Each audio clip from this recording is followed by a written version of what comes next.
Welcome to MLA graph with మీ చక్రవర్తి. ఎన్నికలకు ముందు నేనేం హామీలు ఇవ్వలేదంటున్న అమర్నాథ్ రెడ్డి ఇప్పుడేం చేయాలనుకుంటున్నారు? అభివృద్ధి పనుల మీద దృష్టి ఉందా, లేక రాజకీయ సమీకరణలు చూసుకుంటే పనైపోతుందన్న భరోసాలా ఉన్నారా? పాలకుర్తిలో ఎర్రబెల్లి ప్రోగ్రెస్ ఎలా ఉంది? శత్రువును కూడా పలకరించే నాయకుడి మీద ఇప్పుడు కక్ష సాధింపు ఆరోపణలు ఎందుకు? జలీల్ ఖాన్ నుంచి విజయవాడ వెస్ట్ హోటల్ ఆశించేదేంటి? ఆయన చేస్తోందేంటి? అభివృద్ధి కోసమే పార్టీలు మారామన్న ముగ్గురు ఎమ్మెల్యేలు ఏం చేశారో చూద్దాం.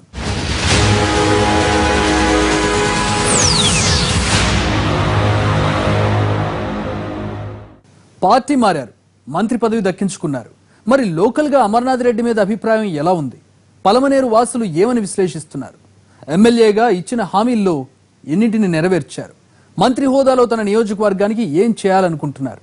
ఫుడ్ ప్రాసెసింగ్ పరిశ్రమల ఏర్పాటుకు అపార అవకాశాలు ఉన్నా ఎందుకు పట్టించుకోవడం లేదు? సాగునీటి సమస్యకు పరిష్కారం ఏంటి?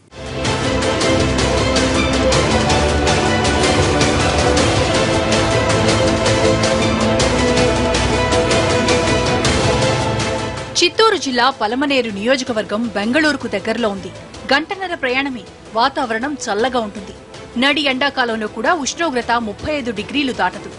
అందుకే ఇక్కడ ద్రాక్ష, అరటి, మామిడి వంటి పండ్ల తోటలు ఎక్కువగా సాగు చేస్తారు. సమీపంలోని 10 మండలాల ప్రజలకు ఇదే సెంటర్ కావడంతో వ్యాపారం కూడా బాగానే జరుగుతుంది.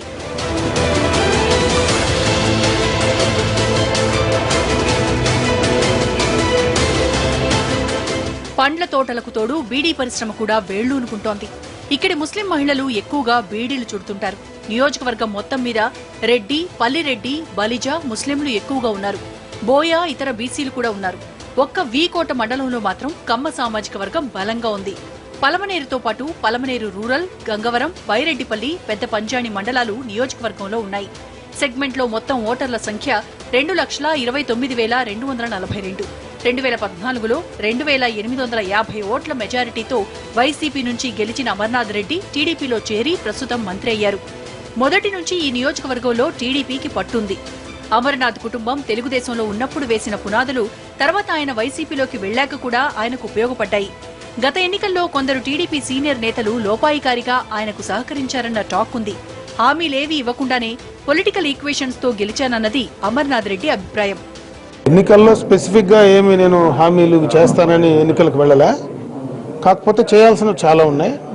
అవి స్టేజ్ బై స్టేజ్ చేసుకుంటూ వస్తా ఉన్నాం. ఇప్పుడు మళ్ళీ కూడా ఒక అవకాశం, ఈరోజు రాష్ట్ర మంత్రిగా అవకాశం వచ్చింది కాబట్టి ఈ నియోజకవర్గానికి పూర్తిగా చేయడానికి తప్పకుండా కూడా నా వంతు చర్యలు తీసుకోవడం జరుగుతుంది. 1962లో ఏర్పడ్డ పలమనేరు చాలా ఏళ్లు ఎస్సీ రిజర్వ్డ్ గా ఉంది. జనరల్ అయ్యాక 2009, 2014లో వరుసగా 2 సార్లు అమర్నాథ్ రెడ్డి గెలిచారు. మంత్రి సొంత మండలం పెదపంజాణి 2009లో పుంగనూరులో కలవడం ఆయనకు కలిసొచ్చింది. అక్కడ పూర్తి ఆధిపత్యం ఉండటంతో గెలుపు అవకాశాలు పెరిగాయి. 2014లో టీడీపీ అభ్యర్థి సుభాష్ చంద్రబోస్పై స్వల్ప మెజారిటీతో విజయం సాధించడంలో సొంత మండల ఓట్లు ఉపయోగపడ్డాయి. టీడీపీ శ్రేణుల లోపాయికారి సహకారం పలమనేరు ముస్లిం ఓట్లు గెలుపునకు బాటలు వేశాయి. బీజేపీతో పొత్తు పలమనేరు టౌన్లో టీడీపీని దెబ్బతీసింది. మొత్తం మీద రకరకాల ఈక్వేషన్స్ పనిచేసి వైసీపీ తరపున గెలిచినా మళ్లీ టీడీపీలోకి వచ్చారు. ఆయన ఎక్కడుంటే మాకెందుకు, మాకు కావాల్సిన పనులు చేస్తే చాలంటున్నారు కొందరు పలమనేరు వాసులు. ఈ రోజు కూలి కేజీకి రూపాయి కూడా పడుతుంది. నిజంగా రూపాయి కొనుక్కుంటే కూడా తృప్తిగా రైతు ఇచ్చే పొజిషన్లో ఉంటే కూడా పార్టీ కొనుక్కునే పొజిషన్లో లేదు. ఎమ్మెల్యే గారికి అంటే ఇప్పుడు మినిస్టర్, ప్రస్తుతానికి మినిస్టర్, ఆయన ఏమో అభివృద్ధి చేస్తామని చెప్పి పార్టీ మారి కూడా పోయినాడు. పార్టీ మారితే మాకేం అవసరం లేదు, మాకు పార్టీలతో పని లేదు. ఆయన ఏమో మినిస్టర్ అయ్యాడు కాబట్టి దీనికి ఏమైనా కూడా ఏదైనా పరిశ్రమ ఏర్పాటు చేసి దీనికి ఏమైనా ప్రత్యామ్నాయం ఏర్పాటు చేయాల్సిందిగా నిజంగా అమర్నాథ్ రెడ్డిని కూడా కోరుతా ఉన్నాం. నియోజకవర్గంలో నీటి సమస్య తీవ్రంగా ఉంది. 1000 అడుగుల లోతు బోరు వేసినా నీటి చుక్క కనిపించడం లేదు. ఉద్యాన పంటలకు వాతావరణం అనుకూలంగా ఉన్నా నీళ్ల వల్ల ఇబ్బందులు తప్పడం లేదంటున్నారు రైతులు. తాగునీటికి కూడా ఇబ్బందులే. కానీ బోర్లలో నీళ్లు మాత్రం లేదు. తాగడానికి నీళ్లు తోలి సమస్యలు చాలా ఎక్కువైపోతూ ఉన్నాయి. రిస్క్ అనేది ఇంకా తాగే కొద్దీ, వాడే కొద్దీ నీళ్లు ఇంకా కావాల్సి పడుతుంది. అత్యవసరమైంది నీళ్లే. ఆ నీళ్ళే కూడా చాలా టెన్షన్ లేకపోతూ ఉన్నారు జనాలు. మాది ఉండేది 1/2 ఎకరా ఉంది పొలము. 1/2 ఎకరా పొలం కూడా తెరిసేదానికి చాలా బాధలు అవుతా ఉంది ఈ ఊరులో. నీటి సమస్య పరిష్కారానికి కైగల్లు దగ్గర ప్రాజెక్టు కడుతున్నామని, టెండర్లు పిలిచామని చెబుతున్నా శాశ్వత పరిష్కారం మాత్రం హంద్రినీవానే. ఈ ఏడాది చివరికి ఆ పనులు పూర్తవుతాయని మంత్రి అంటున్నా ఇప్పటికీ కొన్ని చోట్ల భూసేకరణ పూర్తవలేదు. దీనిపై అనుమానాలు వ్యక్తం చేస్తోంది వైసీపీ. ప్రభుత్వం వచ్చినప్పటి నుంచి ఒక్కరోజు కూడా రైతుకి ఇంత రావాలా, ఇంత గిట్టుబాటు ధర ఉండాలనేసి ఒకరోజు నిర్ణయించడం జరగలేదు. ప్రతిరోజు నష్టపోయి ప్రతిరోజు రోడ్ల మీద టమాటాలు పోస్తున్నది మీరందరూ కూడా గమనిస్తున్నారు. ఇదందరూ రైతులు మనసులో పెట్టుకొని చూస్తున్నారు. బెంగళూరు దగ్గరగా ఉన్న మార్కెట్ పరమైన ఇబ్బందులు మాత్రం తప్పడం లేదు. పండ్ల తోటలతో పాటు టమోటాను ఎక్కువగా సాగు చేస్తారు ఇక్కడ. మదనపల్లి తర్వాత పెద్ద టమోటా మార్కెట్ ఈ నియోజకవర్గంలోనే ఉంది. కుప్పం, పొంగనూరు రైతులు కూడా ఇక్కడికే సరుకు తెస్తారు. కానీ గిట్టుబాటు ధర విషయంలో ఎప్పుడూ ఇబ్బందులే. ఫుడ్ ప్రాసెసింగ్ పరిశ్రమలు పెడితే పంటకు డిమాండ్ పెరిగే అవకాశం ఉన్నా ఆ విషయంలో ఇంతవరకు అడుగు ముందుకు పట్టడం లేదు.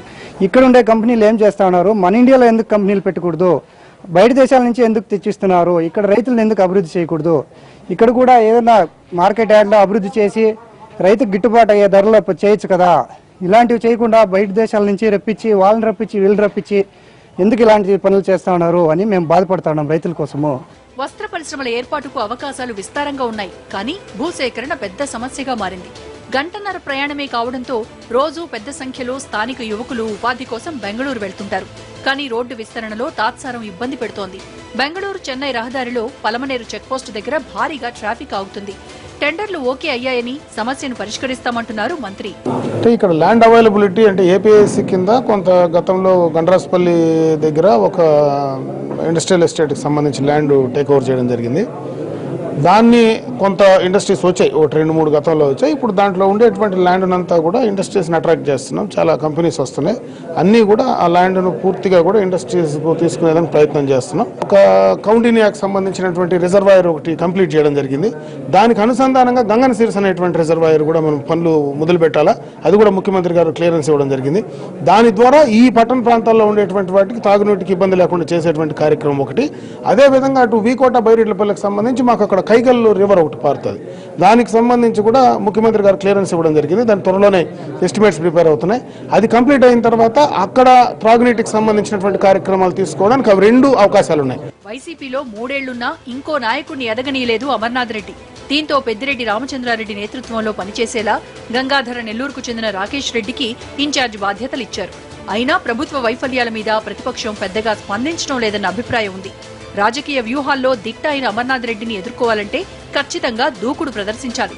అదే రాజకీయంగా రాకేష్ రెడ్డికి సవాల్గా మారింది. ఈ రోజు ఆయన ప్రతి ఊరు వెళ్ళి ఆయన ప్రోగ్రామ్స్, ఆయన సులాభం కోసం జెండా ఎగరేసి ఆయన పార్టీ కార్యక్రమాలు జరుగుతూ ఉంది తప్ప ఏ ఒక్క రైతుకు కానీ, ఒక విద్యార్థులకు కానీ, మహిళలకు కానీ, ఈ డోక్రా మహిళలకు కానీ ఎవరికి కానీ ఒక సహాయం చేయడం లేదు. ఆయన స్వలాభం కోసం ఆయన పార్టీ మారడం జరిగింది.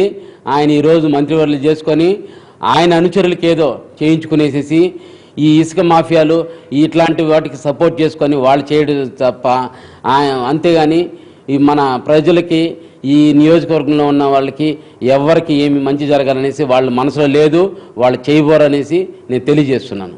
నియోజకవర్గంలో బీజేపీ, కాంగ్రెస్ ఉనికి నామమాత్రంగానే ఉంది. కాంగ్రెస్ తరపున గత ఎన్నికల్లో పోటీ చేసిన వ్యక్తి ఇప్పుడు అస్సలు కనిపించడం లేదు. టీడీపీ క్యాడర్ చెక్కు చెదరలేదు. దానికి తోడు వైసీపీ నుంచి కూడా కొందరు ఎమ్మెల్యేలు వెంట వచ్చేయడంతో బలం పెరిగింది. బలహీనంగా ఉన్న చోట కూడా పట్టు పెంచుకోవడానికి ఉపయోగపడింది. మొత్తం మీద మంత్రి హోదాలో అయినా తమ సమస్యలకు శాశ్వత పరిష్కారం చూపమని కోరుతున్నారు పలమనేరు వాసులు. సాగునీరు, ఫుడ్ ప్రాసెసింగ్ పరిశ్రమలు వస్తే తిరుగుండదంటున్నారు.